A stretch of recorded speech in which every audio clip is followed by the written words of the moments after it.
Azul Cosmetic Surgery and Medical Spa, Dr. Patrick Flaherty wants to meet you. He's got a couple seminars coming up in December. December 10th, there's going to be one in his Fort Myers office. There is the number to call and make a reservation. That's at 6 p.m. Then December 12th, also at 6 p.m., but this is going to be in his Bonita Springs office. They do like for you to call and make a reservation so they know that you're coming. In the meantime, here's what he wants to chat with you about this morning.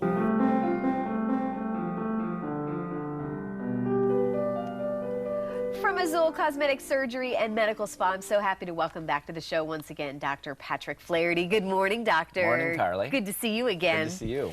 We're talking about men this morning. We're putting the spotlight on them, but that's okay, and that's what we're going to talk about this morning. You know, not too long ago, we were talking about this article in Time Magazine, this Nip Tuck article, where it was talking about how it's really kind of the plastic surgery, you know, industry or cosmetic surgery industry is growing so big right now, and that holds true for men who are now looking at this, right? Yes, that's true, and it's becoming way more mainstream because there's so much that can be done just in the office with little or no downtime, like Botox and fillers, those and light lasers, for example. And so men, you know, as it's gotten more accepted by our society in general, men have been more willing to come in and say, hey, what can be done for me? Yeah, it's been more accepted, I think, in society. It's also now a little bit more affordable than maybe what people think it used to be, you know, years ago. Right.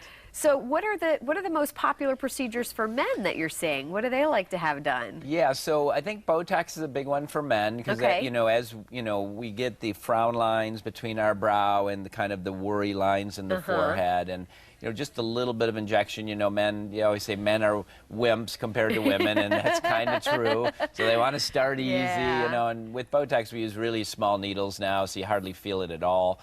But yeah, you know, you erase those lines, that can look really good. So a lot of young men will come in when they start to get these creases on the face or crow's feet here. But surgically, you know, as men age a little bit, eyelid surgery is very popular with men because the lids get heavy and they have loose skin. That makes a huge difference, can really open if you up brighten the somebody's eyes. Help them see better as well as look better. And face and neck lifting is huge. Just as with women, you know, when the neck starts to get loose, it really makes us look older. Nobody likes loose, heavy neck. And so procedures to tighten and lift the face and neck are very popular with men. Well, you know, we were talking about men are living longer, you know, and I think with all of us living longer, you know, than what we did, you know, back in the day, we're working longer.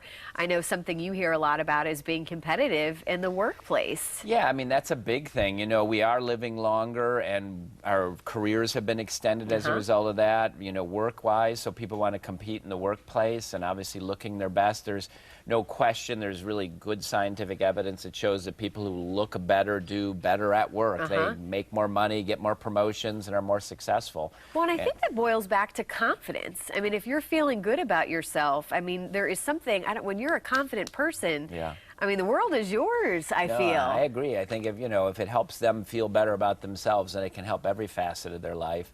And the other part is social life, you know. I mean, many people are dating in their, you know, 70s and 80s. Perhaps they've lost a spouse or been through a divorce and are looking for a new partner, and that's not unusual at all to see people who are, you know, out there, you know, meeting people and trying to find a partner. So that's another motivation to look their best. You know? As a doctor, is the surgery or procedures, are they different, much different between men and women? Well, the difference is the anatomy, and this is always an important feature I talk about in seminars is, you know, men have different shapes to the face, and the face has a different aesthetic, and you have to preserve that. So it's really important that you know, men be handled differently. You know, men. I mean, they still want to look masculine, I would assume, and I think sometimes when you see men who have had, you know, cosmetic surgery done. Yeah, big areas, for example, if you give a man a high arch brow, it looks very feminine, and that's really important. So brow lifting is managed very differently for men than women. So yeah, there are some nuance there. You have to understand. Well, and that's what it kind of brings back. I like to bring up that, you know, because this is such an exploding industry right now and doing so well, I think there's a lot more people that are getting into the business, but you still need to make sure that you're going to experienced doctors and somebody who knows what they're doing so you don't end up with maybe some of those rookie mistakes. Yeah, specialist is an important word because I think in anything, like when I'm getting something done, I want to know how much does that doctor do in that area. You know, if I'm having a colonoscopy, I want somebody who does them every day, not somebody who does them once a month, you know? Yeah. So it's the same thing. The more you're focused in one area, the better you're going to be, and that's generally true. Yeah. Well, as we kind of wrap up, maybe we have some men watching this morning who are kind of on the fence about cosmetic surgery. I mean, this is a great encouragement piece, I think, to go ahead and make that phone call. But what would you tell men this morning? Or maybe wives, or, you know, the women who are watching and maybe want to encourage their men to go ahead and take that step. Yeah, bring them in. That happens a lot. But I think, you know, the consult is easy. You know, there's no obligation. You can learn what's available, how much it costs, what's involved. I think getting the information is the first step, you know, and then from there you can decide what's right for you. And maybe letting the men know it is okay. Don't be ashamed about, you know, wanting to look better and maybe take that next step towards cosmetic surgery. And again, as we said, there's a lot of different options. So you can kind of start just a little bit, see if they, you know, they like maybe some of the These Botox things help options. You look better, not different, and that's, you know, important. People understand. You can do very subtle things that help you look better. No one's going to know you've had it done, and you won't look different or unusual. I that's like important. that. You won't look different. You'll just look better. We all want that, right? Right. Dr. Flaherty, we love when you're here. Thank you so much. We look forward to seeing you next time. Thanks, Carly.